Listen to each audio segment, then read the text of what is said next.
നമസ്കാരം. ഞാൻ Rosemary Antony, consultant psychologist. How to manage your children with when they make mistakes or don't follow instructions. കുട്ടികൾ തെറ്റുകൾ വരുത്തുകയോ അല്ലെങ്കിൽ നമ്മുടെയൊക്കെ ഇൻസ്ട്രക്ഷൻസ് പാലിക്കാതെ വരുമ്പോൾ അവരെങ്ങനെ മാനേജ് ചെയ്യാം എന്നുള്ളതാണ് ഇന്ന് നമ്മൾ ഡിസ്കസ് ചെയ്യുന്നത്. നമ്മൾ കുട്ടികൾ പലപ്പോഴും പല വിധത്തിലുള്ള തെറ്റുകൾ വരുത്താറുണ്ട്. അവർ കുട്ടികളായതുകൊണ്ടിട്ടാണ് മിസ്റ്റേക്സ് അവരുടെ ജീവിതത്തിൽ ഉണ്ടാവുന്നത് എന്ന് നമ്മൾ മനസ്സിലാക്കണം.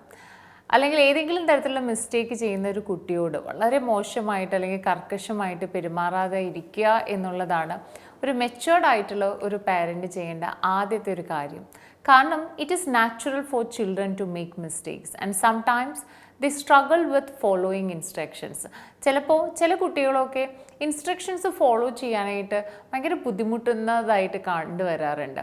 അപ്പോൾ ഇവരെ ഒരു കൺസ്ട്രക്റ്റീവ്ലി മാനേജ് ചെയ്യാനായിട്ട് ഡോക്ടർ ജോൺ ഗോട്ട്മാൻ സൈക്കോളജിസ്റ്റ് പറഞ്ഞിരിക്കുന്ന ചില കാര്യങ്ങളുണ്ട്. അതായത് he emphasise the importance of emotional coaching. അതായത് 5 കാര്യങ്ങളാണ് അദ്ദേഹത്തിൻ്റെ റിസർച്ച് വഴി അദ്ദേഹം പറഞ്ഞത്. ഈ 5 കാര്യങ്ങൾ ചെയ്യുന്നതിലൂടെ കുട്ടികളെ മാനേജ് ചെയ്യാനും അവരുടെ മിസ്റ്റേക്സ് കുറയ്ക്കാൻ പറ്റും എന്നുള്ളതാണ് പറഞ്ഞത്. ഒന്ന്, സ്റ്റേ കാം ആൻഡ് പേഷ്യൻറ്റ്. നമ്മുടെ കുട്ടികൾ മിസ്റ്റേക്ക് ചെയ്തു എന്ന് നമ്മൾ മനസ്സിലാക്കി കഴിഞ്ഞിട്ടുണ്ടെങ്കിൽ പെട്ടെന്ന് റിയാക്ട് ചെയ്യാതെ അവരോട് റെസ്പോണ്ട് ചെയ്യാനായിട്ട് ഒന്ന് കാം ആവാനായിട്ടുള്ളൊരു സ്പേസ് എടുക്കുക എന്നുള്ളതാണ്. Take a deep breath and stay calm. നമ്മുടെ ഒരു ദേഷ്യം അല്ലെങ്കിൽ റിയാക്ടിങ് വിത്ത് ആങ്കർ അത് എപ്പോഴും ആ സിറ്റുവേഷനെ വേഴ്സ്റ്റ് ആക്കാനോ അല്ലെങ്കിൽ എസ്കലേറ്റ് ചെയ്യാനേ സാധിക്കുകയുള്ളൂ. അതുകൊണ്ടിട്ട് ആ ഒരു നിമിഷം നമ്മളൊന്ന് പോസ് ചെയ്യുക എന്നുള്ളതാണ് നമുക്ക് ആദ്യം ചെയ്യാൻ പറ്റുന്നത്. When you feel overwhelmed, take a moment to step away and collect yourself before you reacting to your child അല്ലെങ്കിൽ before you addressing to your child. നമ്മൾ ലോസായി അല്ലെങ്കിൽ എനിക്ക് ഭയങ്കരമായിട്ട് ദേഷ്യമാണ് അല്ലെങ്കിൽ ഓവർവെൽംഡ് ആണ് എന്ന് നമ്മൾ മനസ്സിലാക്കിയാൽ ആ മൊമെൻറ്റിൽ അവിടെ നിൽക്കാതെ അവിടെ നിന്നൊന്ന് മാറി നമ്മളെ തന്നെ ഒന്ന് തിരിച്ചെടുക്കാനായിട്ട് ശ്രമിക്കണം. എന്നതിന് ശേഷം മാത്രം കുട്ടിയോട് ആ കാര്യത്തെക്കുറിച്ച് അഡ്രസ്സ് ചെയ്യുക എന്നുള്ളതാണ്. ഫോർ എക്സാമ്പിൾ, നമ്മുടെ കുട്ടി ഇപ്പോൾ ഒരു ജ്യൂസൊക്കെ സ്പില്ല് ചെയ്ത് അല്ലെങ്കിൽ അവിടെ ഒഴിച്ച് വൃത്തികേടാക്കിയിട്ടുണ്ട് എങ്കിൽ ഇൻസ്റ്റെഡ് ഓഫ് യെല്ലിങ് അല്ലെങ്കിൽ അലറി വിളിച്ച് അവരോട് ദേഷ്യപ്പെടുന്നതിന് പകരം നമുക്ക് ഭയങ്കര ഒരു ഫേമായിട്ടോ അല്ലെങ്കിൽ കുറച്ചും കൂടി കാമായിട്ട് നമ്മുടെ കുട്ടിയോട് പറയാൻ പറ്റണം, ആക്സിഡൻറ്റ്സ് ഹാപ്പൻ അല്ലെങ്കിൽ ഇത് സംഭവിച്ചു, കുഴപ്പമില്ല, let's clean it up together, അല്ലെങ്കിൽ നമുക്ക് രണ്ടുപേർക്കും കൂടി ഇത് ക്ലീൻ ചെയ്യാം എന്നുള്ളൊരു ലെവലിലേക്ക് വരുമ്പോൾ കുട്ടിയെ തന്നെ എക്സ്പ്രസ് ചെയ്യാനും അല്ലെങ്കിൽ മിസ്റ്റേക്സിലൂടെ പഠിക്കാനായിട്ടും സാധിക്കും എന്നുള്ളതാണ്. 2, നമുക്ക് ചെയ്യാൻ പറ്റുന്ന use positive reinforcement. Focus on what your child does right and praise their efforts. പലപ്പോഴും നമ്മൾ കുട്ടികളിൽ ചെയ്യുന്ന പല നന്മകളും അല്ലെങ്കിൽ നല്ല കാര്യങ്ങളും നമ്മൾ കാണാറില്ല. അവർ ചെയ്യുന്ന പല മിസ്റ്റേക്സും കണ്ടിട്ട് ഭയങ്കരമായിട്ടൊരു ബഹളങ്ങളിലൂടെയോ അല്ലെങ്കിൽ കുറ്റപ്പെടുത്തിയിട്ടോ നമ്മൾ അവരോട് സംസാരിക്കുന്നതായിട്ടാണ് കണ്ടുവരാറ്. For instance, if you child share their toys with someone അല്ലെങ്കിൽ ഏതെങ്കിലും തരത്തിലുള്ള എന്തെങ്കിലും ഒന്ന് ഷെയർ ചെയ്യുന്ന രീതിയിൽ കണ്ടു കഴിഞ്ഞാൽ നമ്മുടെ കുട്ടിയെ അപ്രിഷ്യേറ്റ് ചെയ്യാനും അല്ലെങ്കിൽ നമ്മളത് പറയണം, ഇതൊരു നല്ല സ്വഭാവമാണ്, മറ്റൊരാൾക്ക് ഷെയർ ചെയ്യുന്നത് അല്ലെങ്കിൽ കൊടുക്കുന്നതും അത് നമ്മുടെ കൈൻഡ്നെസ്സിനെയാണ് കാണിക്കുന്നത്, that is very kind of you. അല്ലെങ്കിൽ ആ ഒരു എൻകറേജിലൂടെ കുട്ടിക്ക് ആ ഒരു ഗുഡ് ബിഹേവിയർ ബിൽഡ് ആവുകയും അതൊരു കോൺഫിഡൻസ് ബിൽഡ് ചെയ്യാനും കുട്ടിയെ സഹായിക്കുന്ന ഒന്നാണ്. അപ്പോൾ use positive reinforcement rather than focusing on negative reinforcement എന്ന് വേണം പറയാനായിട്ട്. 3, set clear and consistent expectations. പലപ്പോഴും മാതാപിതാക്കളുടെ എക്സ്പെക്റ്റേഷൻസും എല്ലാ ദിവസവും മാറിക്കൊണ്ടിരിക്കുകയാണ്. കുട്ടികൾക്ക് കൺസിസ്റ്റൻ്റ് ആയിട്ട് നമ്മൾ എന്താണോ അവരിൽ നിന്ന് മനസ്സിലാക്കുന്നത് അല്ലെങ്കിൽ എന്താണോ അവരിൽ നിന്ന് പ്രതീക്ഷിക്കുന്നത് എന്നുള്ളത് കുട്ടികളോട് പറഞ്ഞ് വ്യക്തമായ ഒരു ധാരണയിലെത്തുക എന്നുള്ളതാണ്. Ensure your child understand what you expect from them. Clearly communicate the rules and B consistent. അതായത് ഉദാഹരണത്തിന് ഒരു കുട്ടിയുടെ ബെഡ് ടൈം 8 o'clock ആണ് എങ്കിൽ നമ്മൾ പറഞ്ഞ് മനസ്സിലാക്കണം കുട്ടിയോട്. ഒരു 7:30 നീ അതിന് വേണ്ടി പ്രിപ്പയർ ആകണം. ചിലപ്പോൾ അതൊരു ബെഡ് ടൈം സ്റ്റോറിയിലേക്കോ അല്ലെങ്കിൽ അതിന് മുമ്പ് നിൻ്റെ ഡിന്നർ ഫിനിഷ് ചെയ്തിട്ട് ഒരു ബൈ 7:30 അല്ലെങ്കിൽ 7:40 you should be on your bed എന്ന് പറഞ്ഞ് മനസ്സിലാക്കിക്കാനായിട്ട് നമുക്ക് സാധിക്കണം എന്നുള്ളതാണ്.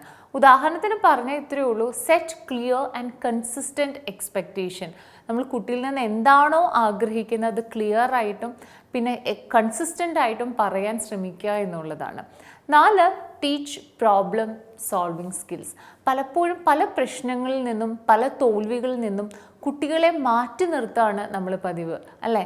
പക്ഷേ കുട്ടികളെ ചില കാര്യങ്ങൾ മിസ്റ്റേക്സ് സംഭവിക്കാനായിട്ട് സമ്മതിക്കുക എന്നുള്ളതാണ്. ബിക്കോസ് ഈച്ച് മിസ്റ്റേക്സിൽ നിന്നും അല്ലെങ്കിൽ ചില തെറ്റുകളിൽ നിന്നും ചില പോരായ്മകളിൽ നിന്നും അവരും കൂടി കുറേ കൂടി പഠിക്കുകയാണ്. Use mistakes as opportunities to learn problem solving skills.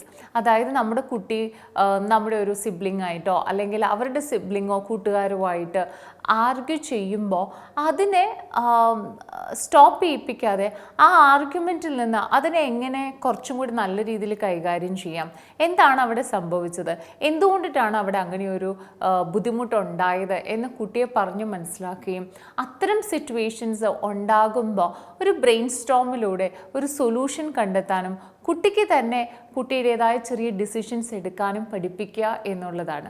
ഇതിന് കുട്ടിയെ തന്നെ നമ്മൾ പ്രാപ്തരാക്കുകയാണ്. അവൻ നേരിടുന്ന പ്രശ്നത്തെ നമ്മളൊരു പരിഹാരം കണ്ടെത്താനും തെറ്റുകൾ സംഭവിക്കുമ്പോൾ അതിൽ നിന്ന് പഠിച്ച് മുന്നേറാനായിട്ട് നമ്മൾ പ്രോത്സാഹനം നൽകുമ്പോൾ പ്രശ്നങ്ങൾ വരുമ്പോൾ അവർ പതറാതെ അത് സോൾവ് ചെയ്യാനായിട്ട് ശ്രമിക്കും എന്നുള്ളതാണ്. Last point is model the behaviour you want to see. അതായത് കുട്ടികൾ നമ്മളെയാണ് ഏറ്റവും കൂടുതൽ മനസ്സിലാക്കുന്നതും നോക്കുന്നതും കാണുന്നതും ഒക്കെ. Children learn by watching their parents. Parents എന്താണോ കാണിക്കുന്നത് അത് തന്നെയായിരിക്കും ഓൾമോസ്റ്റ് എല്ലാ കുട്ടികളും കാണിക്കാറ്. അപ്പോൾ demonstrate the behaviour you want them to be performed അല്ലെങ്കിൽ you want them to be behaved. അപ്പോൾ നമ്മൾ റെസ്പെക്റ്റ്ഫുൾ ആയിട്ടുള്ള അല്ലെങ്കിൽ ഇപ്പം നമ്മൾ ഉദാഹരണത്തിന് റെസ്പെക്റ്റ് ആണ് നമ്മൾ പ്രതീക്ഷിക്കുന്നതെങ്കിൽ നമ്മൾ റെസ്പെക്റ്റോട് കൂടി നമ്മുടെ പാർട്ട്ണറോട് സംസാരിക്കുക, നമ്മുടെ ചുറ്റുമുള്ള ആളുകളോട് സംസാരിക്കുക. നമ്മൾ കൈൻഡ്നെസ് ആണ് നമ്മൾ പ്രതീക്ഷിക്കുന്നതെങ്കിൽ കൈൻഡായിട്ട് ആവുന്ന ഒരു അവസ്ഥയിലോ അല്ലെങ്കിൽ കൈൻഡ്നെസ് നമ്മുടെ ബിഹേവിയറിലൂടെ നമ്മൾ മാറ്റങ്ങൾ കൊണ്ടുവരിക. അത് കണ്ട് നമ്മുടെ കുട്ടികൾ പഠിക്കും എന്നുള്ളതാണ് നമുക്ക് ചെയ്യാൻ പറ്റുന്നത്. നമ്മൾ കാണാൻ ആഗ്രഹിക്കുന്ന പെരുമാറ്റം മാതൃകയാക്കുക. ആ മാതൃകയാകുന്നതിലൂടെ കുട്ടികളോട് ഒരു വലിയ ഇൻസ്ട്രക്ഷൻസ് ഒന്നും കൊടുത്തില്ലെങ്കിൽ പോലും അത് കണ്ടു പഠിക്കാൻ അവർ പ്രാപ്തരാണ്. ഇത് കൂടാതെ remember every mistakes is A learning opportunity. അതല്ലാതെ മിസ്റ്റേക്സ് സംഭവിക്കുന്നത് കൊണ്ടിട്ട് ഒരു കുട്ടിയും ഒരു ബാഡ് ആയിട്ട് മാറുന്നില്ല അല്ലെങ്കിൽ ഒരു ചീത്ത കുട്ടിയായിട്ട് മാറുന്നില്ല എന്നുള്ളതാണ്. പക്ഷെ നമ്മൾ അഡൾട്ടായിട്ടുള്ള നമ്മൾ we need to respond with patience, positivity and guidance. നമ്മുടെ കുട്ടികളെ ഹെൽപ്പ് ചെയ്യേണ്ടതും അല്ലെങ്കിൽ അവർക്ക് വേണ്ടിയിട്ടുള്ള എസെൻഷ്യൽ ലൈഫ് സ്കിൽസ് പ്രൊവൈഡ് ചെയ്യേണ്ടതും നമ്മുടെ ഉത്തരവാദിത്തമാണ്. Thanks for listening. Take care of your kids.